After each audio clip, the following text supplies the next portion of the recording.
কবিতাৰ শিৰোনাম সীতাৰ মালিতা, কবি জ্যোতিৰেখা হাজৰিকা।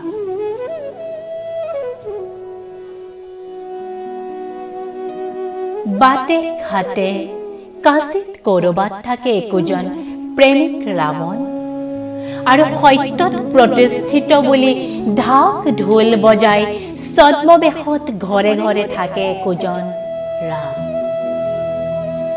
ধীৰ স্থিৰ শান্ত শিষ্টৰ ভুৱা পোছাক পিন্ধাৰ ৰাম, আৰু ৰাক্ষসৰ সকলো লক্ষণ লৈও চূড়ান্ত প্ৰেমিক ৰাৱণৰ যুগে যুগে সংঘাত, যুগে যুগে সংঘাত, প্ৰেম আৰু প্ৰতিহিংসাৰ, বৈধ আৰু অবৈধ।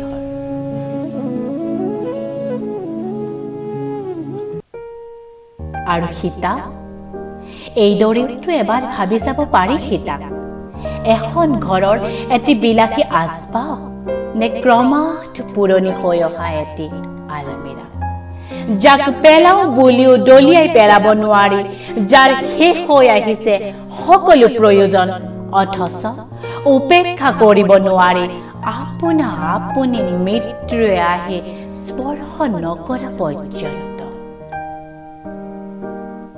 ধৰি লোৱা হল আজিৰ সীতা নহয় লাজুকীলতা, চুলেই জয় পৰি যোৱা।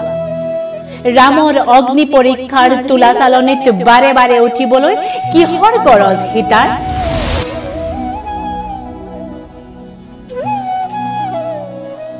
কিমান প্ৰেম বুকুত থাকিলে সহিব পাৰে ৰামৰ সকলো বঞ্চনা?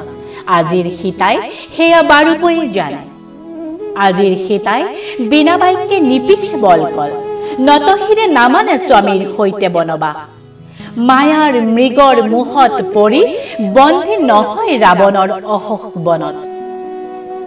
আজিৰ সীতাই হাতৰ তলুৱাত জুখি চাব জানে প্ৰেম আৰু প্ৰতাৰণাৰ দুয়োটি মুদ্ৰা। হে বিজ্ঞজন, আপোনাকে সুধিছো, এনে মানসিকতাৰ সীতাক আদৰি লবনে সমাজে? আজিৰ ৰামে বাৰে বাৰে তেজিব পাৰে সীতাক জনক অৰণ্যত, কোনো দুখ নাই। আজিৰ ৰামে বাৰে বাৰে পদাঘাত কৰিব পাৰে সীতাৰ প্ৰেমাঞ্জলি, কোনো খেদ নাই। আজিৰ ৰামে বন্ধ কৰিব পাৰে সীতাৰ বাবে অযোধ্যালৈ উভতি অহাৰ সকলো বাট, সমাজ অন্ধ। আজিৰ ৰামে বাৰে বাৰে কৰিব পাৰে সীতাৰ সততাৰ অগ্নি পৰীক্ষা, সমাজ নীৰৱ দৰ্শক। আজিৰ ৰামৰ বাবে সীতা নহয় প্ৰতীক প্ৰেমৰ, কেৱল স্থূল যৌনতা। এয়াহে দিনৰ দৰে সঁচা।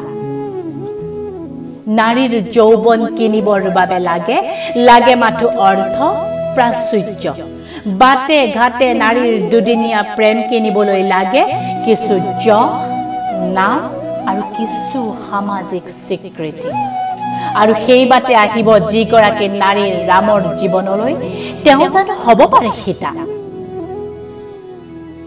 ৰাৱণৰ প্ৰেম আছিল সঁচা, সীতাইও জানিছিল সেই কথা, নহলেনো আঁকিলেহেঁতেনে অযোধ্যালৈ উভতি আহি ৰাৱণৰ ছবি? আৰু ৰামৰ চলনাকে বাৰে বাৰে প্ৰেম বুলি ভুল নকৰা হলে হলহেঁতেন জানো সগৰ ভাষী তাৰ বনবাস? ৰামৰ সৈতে সীতাৰ সম্পৰ্ক আছিল আদিতেই ভুৱা। হৰধনুৰ ভগাৰ নামত আছিল মাথো প্ৰহসন, তাত প্ৰেম নাছিল, আছিল সামন্তজনক হৰুৱাই জিকাৰ আনন্দ। যুগে যুগে নাৰীক সীতাৰ সহনশীলতাৰ পাঠ শিকাবলৈ যোৱা সমাজখনে জানেনে আজি সেই ৰাম নাই, অযোধ্যা